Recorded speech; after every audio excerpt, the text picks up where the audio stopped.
Yeah, we can start This our conference will Hello, now be welcome to the recorded. May meeting, and thank you all staff for participating in the dog party. It was a huge success. If you don't know about it, it was a big success. Doggy, what was it called? Possum play Possum. play time. Yeah, It's a mouthful. Possum and I play think time. we need to do it as much as possible. To be continued. To be continued. Okay, first thing on the agenda, we're going to approve the minutes of the previous meetings, the regular meeting and the 112th annual meeting. Does anyone have a motion on that? Yes.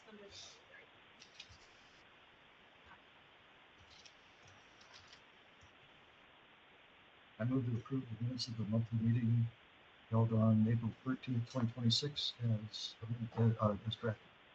And the village annual meeting held on April 2026. Second. All in favor?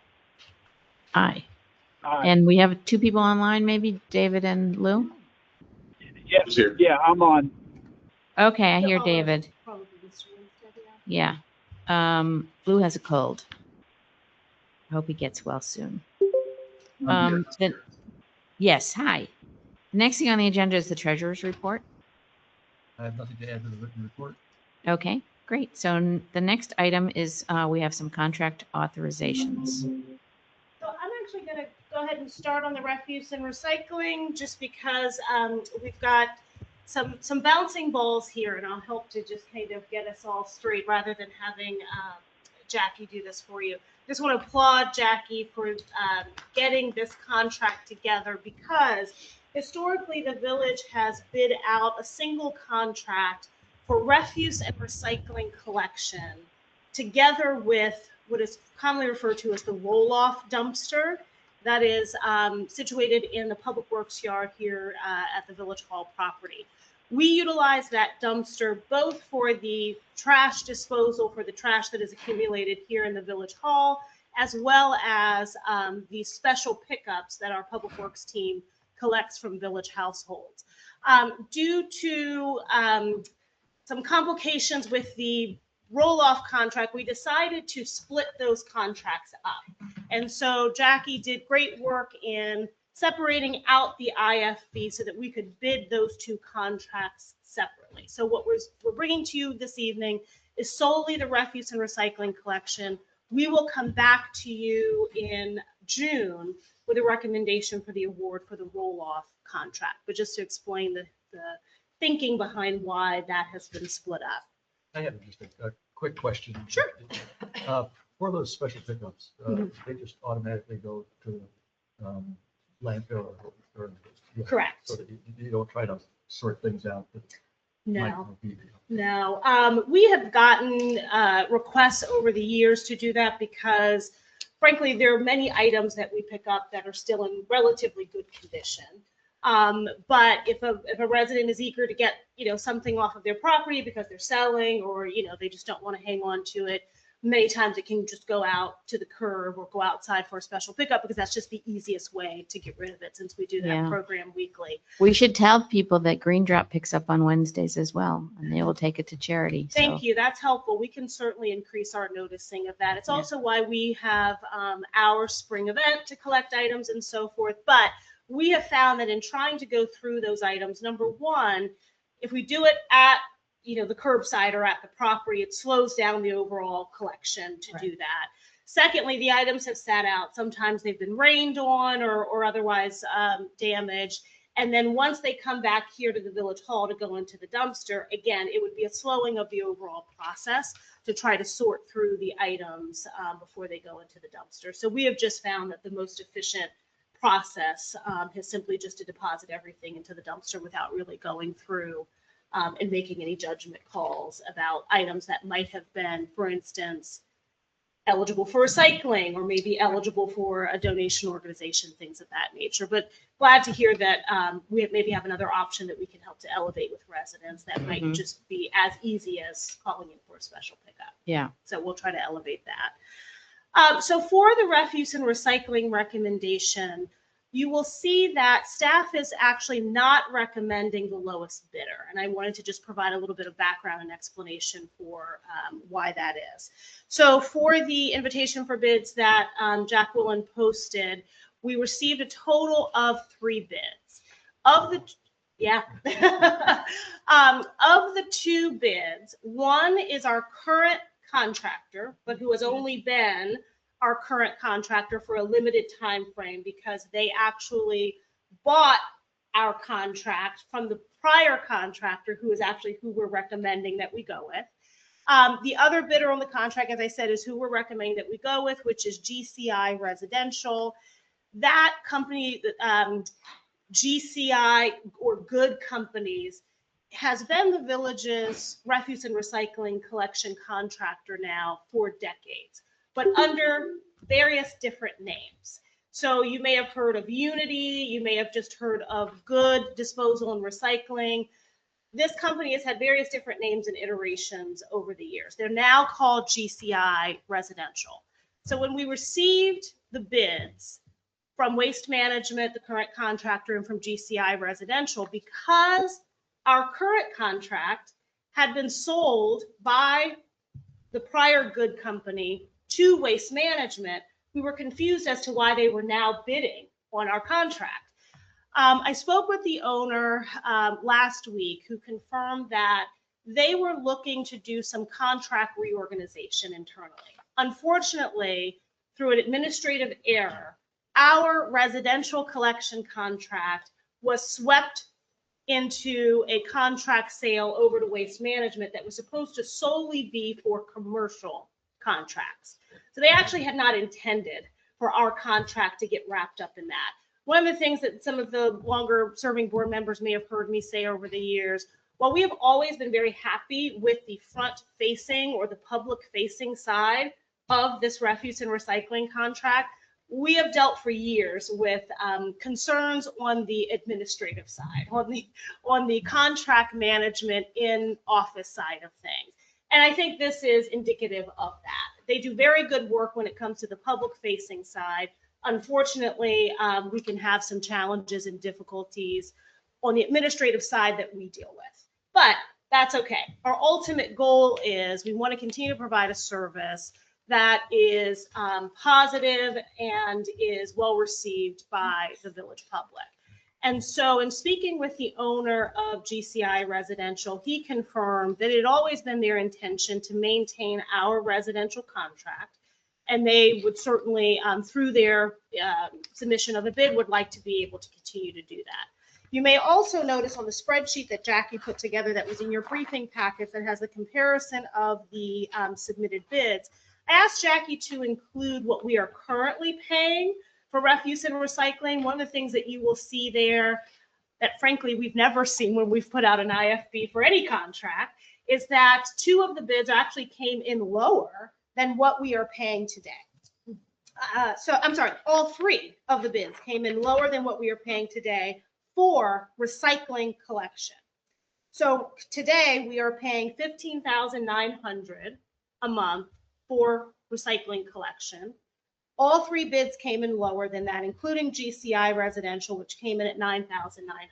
Again, when I spoke to the owner of GCI Residential last week, essentially what he explained is that all of their companies do an actuarial analysis of the cost for collection. Of course, they had clear data for us because not only had they continued as a subcontractor performing the current contract and had our experience, they are also the owner and operator of the recycling facility where our recyclables are transported to in Capitol Heights in Prince George's County. So they were able to do an actuarial analysis and determine that they could bring the cost down, that basically the cost of performing this contract was not as expensive as certainly it had grown to be in recent years and as it's currently placed. So they came back with a bid that would save us quite a bit on a monthly basis. So if we go with GCI Residential, albeit technically not the current contractor, but the current subcontractor, we will maintain the current crew. They will maintain the current vehicles that come in to the village. there will be no change for our residents in their recycling processes or habits. One of the concerns that I had with the bid from Waste Management, who's technically the current contractor, their bid actually would be to subcontract our contract out to another company who has not had collection experience here in the Montgomery County area. Although they are cheaper, they would also be taking our recyclables to a different recycling facility. Even though it would still be single stream recycling, so our residents would still only have to use one container, it is possible that by going to a different recycling facility, they may have different recycling policies, requirements, and protocols that would then require us to do re-education of our residents. Not an insurmountable task, certainly for us, but I don't think that the lower bid between these two vendors warrants going through that process of having to re-educate our residents on recycling requirements, protocols, et cetera. So the bottom line is that by going with staff's recommendation, you will essentially be maintaining status quo service delivery, but at a lower price than we pay today on the recycling side.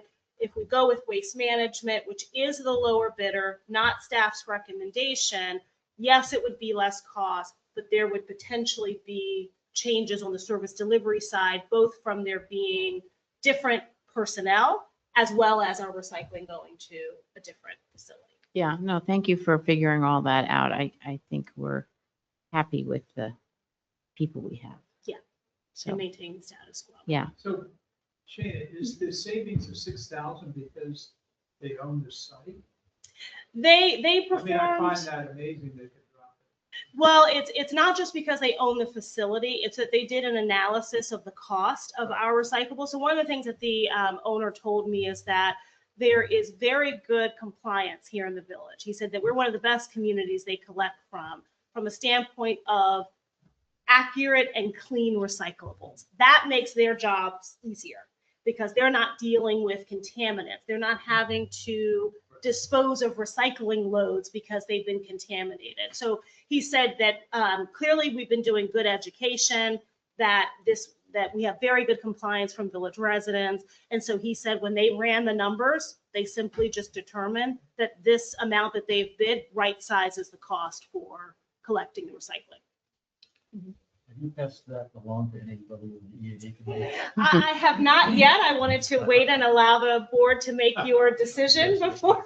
As the liaison for that committee, I'm looking forward to it. Got it. You can even pass along the good news if you'd like. Okay, so does anyone have any more questions on this, or do we have a motion to authorize this? I'll move to authorize the village manager to enter into a contract in substantially the form provided and subject to review by the village council with GCI Residential Incorporated for the performance of refuse and recycling collection services for an initial term of 3 years with the option to extend the contract for up to 2 additional 1-year terms. Second. Okay, all in favor? Aye, aye. And I hear the Thank ayes on the, you. thank you. So the next contract is the sidewalk maintenance. Yes. What I'm bringing before you is the contract extension for Scango Consulting, which does business as Capital Hardscapes. And they have finally finished their first initial 3-year part of the contract, and we are now requesting a 1-year, first of their 1-year extensions. We've been very satisfied with their work, and they help out Public Works when Public Works is too busy or the job may be too big. We use Capital Hardscapes to fix the sidewalks. They just finished last week the 4,000 block of Oliver, and they're starting tomorrow morning the from 138 Grafton out to Wisconsin Avenue. They'll be making that a safer section of sidewalk. So what we're requesting is to be able to extend their contract for another year. Okay. Can I hear a motion on that? I move to authorize the village manager to execute a letter exercising the first of 2 1-year contract extension options for sidewalk maintenance services with ScanGo Consulting LLC, DBA Capital Estates. Second. All in favor? Aye. Okay, good. So next is the tree maintenance services. Yes, so Davy Tree Expert Company, doing our tree maintenance services, part of the contract. They finished their initial 3 years, and we are requesting an extension of 1 year on their contract. Also, we've been very happy with their work. When we call them, they're able to get out here. They've helped us a lot during some of these storms we've had, getting roads reopened, trees cleaned up, such like that. Awesome. I'll just note they are one of the most responsive contractors Yes. we have. We've been very happy with them. Good. I move to authorize the village manager to execute a letter exercising the first of 2 one-year contract extension options for tree maintenance services with the Davy Tree Expert Company. Second. All in favor? Aye. Thank you. So next we have purchase authorizations. Please. Okay, so thank you. So in the latest budget, we are marked for replacements for the 2 of the older hybrids. Much like last year, we will be replacing one with a fully electric vehicle, Blazer, and another with a Ford hybrid utility. So both are on contracts. One is Maryland State Police, the other is a Howard County contract. So we are asking for the expenses for one not to exceed $52,000, and for the Ford, I believe it's not to exceed $50,000. For both from Bertrick, both had the cheaper contracts this year. Okay. Is anyone? You may have said this and I just missed it. Which of the 2 is the fully electric one? The Blazer, And that would be the 52. That's the March. That will be the unmarked. That will be unmarked. I'm sorry, it's Project unmarked. I S50. apologize. Unmarked is the cheaper, the 50,000. Yeah, my apologies. I got it crossed. Any questions, or is there a motion? I move to authorize the village manager to purchase a replacement fully outfitted marked cruiser in an amount not to exceed $52,000 and fully outfitted unmarked cruiser in an amount not to exceed $50,000, both from Bertrick Fleet Services as funded in the fiscal year 2027 capital budget. Second. Okay, all in favor? And that motion passes. And now we go back to Public Works. We have a leaf vacuum and a pickup truck. Yes, so the leaf vacuum that we had back in 2015 that we had purchased had a catastrophic engine failure in 2025. So we had to do leaf collection with only one leaf vac last year. So we are requesting the purchase of a new leaf vac in the FY27 budget in the amount of $94,000. So this is the Yeah. toe behind So you leaf didn't have a- vacuum. You didn't have a warrant. No, this would have been, Yeah. this would have been well past the warranty. It was originally purchased in 2015. So it had originally been scheduled for replacement in, I think, originally in FY27. It was, yes, it was originally for FY27, yes. And we had hoped that we could have limped it along for an additional fall, this past fall of FY26, but calendar year 2025. Unfortunately, it was irreparable damage that we just could not get it fixed and operational again. So as Jackie said, we limped along this past leaf season. There is a big lead time to get these leaf vacuums. So that's why we're bringing this to the board now in hopes that we will be able to actually have it in service by the time we start leaf collection operations in late October, early November. Sounds good. But this, I'm sorry, correction, we approved 94,000 in the CIP. but we only need 93,500. I see that in the draft motion, and I was gonna say, where's that 500 coming from? Maybe you'll just have to like collect, Yes. while you're collecting leaves, you pass the cup for $500. No, thank you for the clarification. Does And if anyone? the board would like, we can go ahead and also do the explanation for the Public Works truck, and then if someone's willing to do a single motion. for Sure, both, we that can works. certainly do that. Love to hear about Okay. the truck. Okay, so we are requesting to purchase a 2026 Chevy Silverado fully outfitted. And we were given a price of approximately $72,000, which were approved for $78,000. So we're actually saving $6,300. We were able to sell the last two pickup trucks on municipal bid for over $15,000 each. And at this time, the Public Works pickup trucks still are not, they aren't, the technology isn't there yet for battery powered trucks. So we're still going with the gasoline powered until something does come along that they can handle the type of work that we do. Okay. And I can say I have gone to the exhibitor floor at the ICMA and MML conferences each year. Anthony has spoken to the various different vendors. While the technology has come along enough to support our use of electric vehicles for police functions, the principal public works function that continues to be the hurdle for us in going to electric is our snow removal operations. Because we use our pickup trucks as the primary vehicles to support snow clearing operations, they just don't have the battery. And we deploy our trucks throughout the event. We don't have downtime for our trucks to the extent that they would need to be able to sufficiently charge. So with the power that is needed to run the salt spreaders and the plows and to go for the length of time, and because they're working in very cold conditions, which tends to drain these electric vehicles' batteries even more, the technology is just not at the place yet for switching to electric. But we'll Okay. keep on trying. All right, so we need a dual motion then. You could.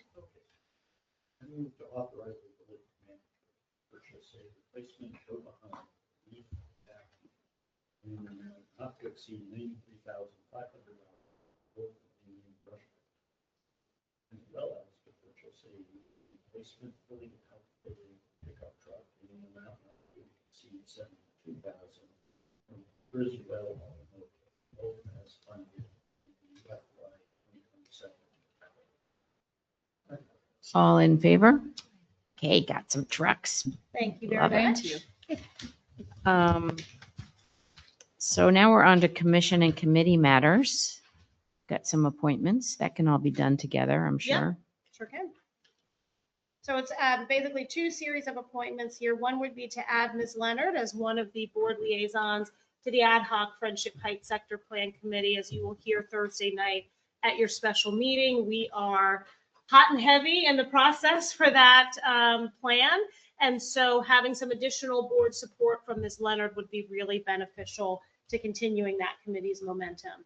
And then we have two appointments for the, sorry, I took these in reverse order, two appointments for the Friends of Western Grove Park. That committee is actually looking to get a little bit more engaged than they have been in recent years.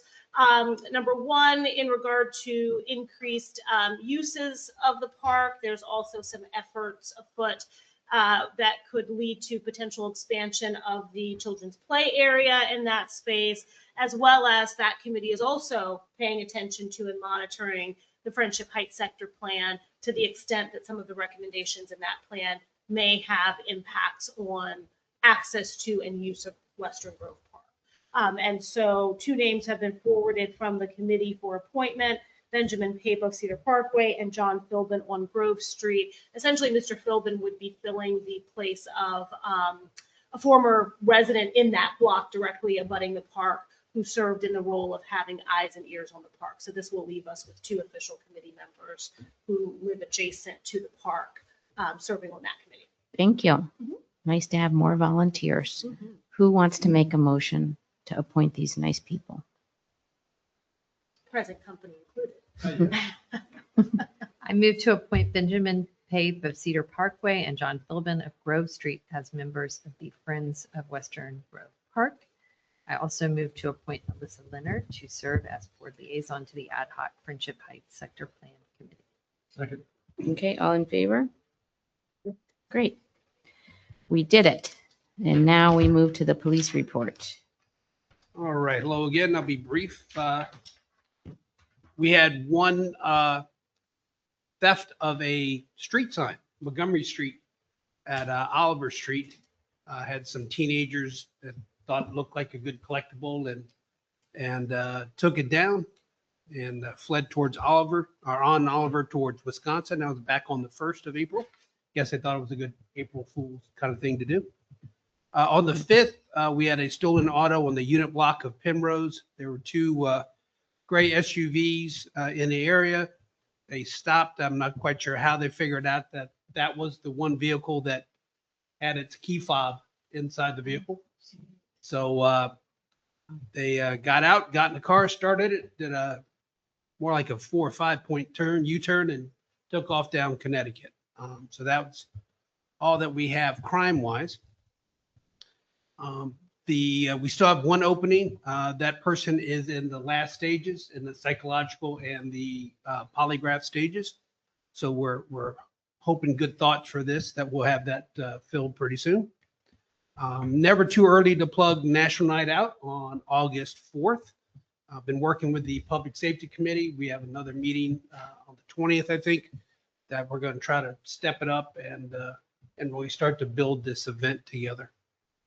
We also have a meeting on May 28th with the Traffic Committee, who have been looking at longstanding complaints and issues from Primrose Street. I know there's some longstanding concerns about speed or congestion in that area. So we've been looking at traffic studies, convening and passing some communications with some of the residents there. So we're going to have a broader meeting on May 28th here at the Village Hall to look at any possible steps forward and get the Traffic Committee's recommendations. And that's it, unless anyone has questions or concerns. Thank you very much. Managers report. Yeah, so just a scheduling reminder that you all will be convening a special meeting this coming Thursday at 7:30 to hear a report from the Ad hoc Friendship Heights Sector Plan Committee. The goal of this meeting will be for the board to determine what position you will be taking on the planning department's preliminary recommendations, so that the village board's position can then be transmitted back to the planning department as they further amend the draft plan, which will be then represented to the public as a staff draft scheduled for meetings now in June.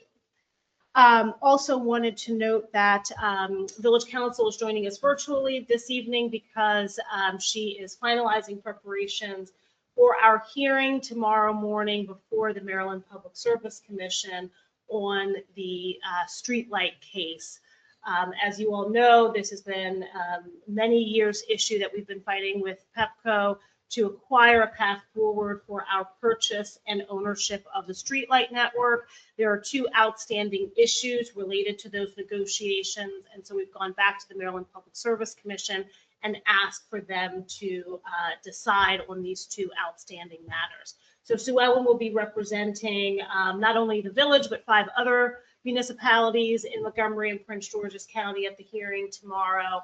And so as of right now, the way that the Public Service Commission's meeting procedures operate, it's unclear if they will render a decision tomorrow as a part of the hearing, or if they will wait and issue a decision, a written decision after the meeting. So hopefully we'll have actual news. Certainly we should have some insights into the way that they're leaning by the time the hearing is done tomorrow, but we're hopeful we may even have an actual decision. And then Sue Ellen and I have talked about the need, once this is officially concluded, that we will then need to report out to our fellow municipalities who have not been formal parties to this case, to make sure that the other municipalities across Montgomery and Prince George's County, as well as their county governments, who would also be benefiting from these decisions, are fully aware of the traction that we have made, of what the process and policies are that have been agreed to, in hopes that everyone can then begin their process for owning and operating their own streetlight network. So more to come on that, including we will have more formal presentations to the board about moving forward with that, because we don't want to predispose what the board's position on this may be, but at least we will have the ability to own them.